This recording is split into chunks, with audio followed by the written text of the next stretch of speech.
இந்த வேகமான உலகில் செயற்கை நுண்ணறிவு AI மற்றும் ரோபோக்கள் தயாரிப்பில் பல அசாத்திய தயாரிப்புகள் உருவாகி வரும் நிலையில் இன்று 19 சனிக்கிழமை சீனாவில் நடந்த இசுவாங் அரை மரதன் ஓட்டப்பந்தயத்தில் 21 மனித ரோபோக்கள் ஆயிரக்கணக்கான மனிதர்களுடன் இணைந்து பங்கேற்றன. இந்த ரோபோ இயந்திரங்கள் 21 கிலோமீட்டர் ஓட்டத்தில் மனிதர்களுடன் இணைந்து பந்தயத்தில் ஈடுபட்டன. இவ்வாறான மரதன் பந்தயம் நடப்பது இதுவே முதல் முறையாகும். Droid VP மற்றும் Noetex Robotics போன்ற சீன உற்பத்தியாளர்களின் ரோபோக்கள் அனைத்து வடிவங்களிலும் அளவுகளிலும் போட்டியில் பங்கேற்றன.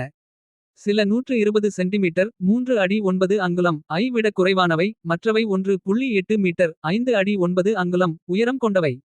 இந்த சீன நிறுவனங்களில் ஒன்று அவர்களின் ரோபோக்கள் பெண்பால் அம்சங்கள் மற்றும் கண் சிமிட்டி சிரிக்கும் திறன் கொண்டவை என்று கூறியது.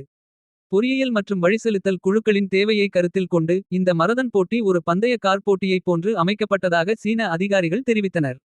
ரோபோக்கள் மிகவும் நன்றாக ஓடுகின்றன, மிகவும் நிலையானவை. ரோபோக்கள் மற்றும் AI-இன் பரிணாம வளர்ச்சியை நான் காண்கிறேன் என்று உணர்கிறேன் என்று செயற்கை நுண்ணறிவில் பணிபுரியும் பார்வையாளர் ஹீ சிஷு கூறினார். இந்த ரோபோக்களுடன் மனித பயிற்சியாளர்கள் இருந்தனர்.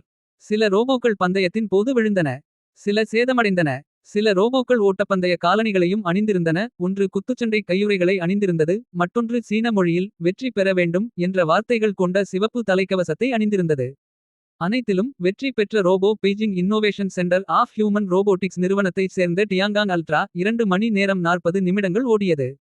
இதற்கிடையில் ஆண்களுக்கான பந்தயத்தில் வெற்றி பெற்றவர் 1 மணி நேரம் 2 நிமிடங்கள் ஓட்டம் முடித்தார்.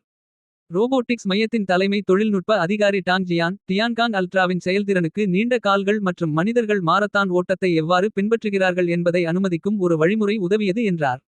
நான் பெருமை பேச விரும்பவில்லை, ஆனால் மேற்கில் உள்ள வேறு எந்த ரோபோட்டிக்ஸ் நிறுவனங்களும் டியான்காங்கின் விளையாட்டு சாதனைகளை ஒப்பிடவில்லை என்று நான் நினைக்கிறேன் என்று டாங் கூறினார்.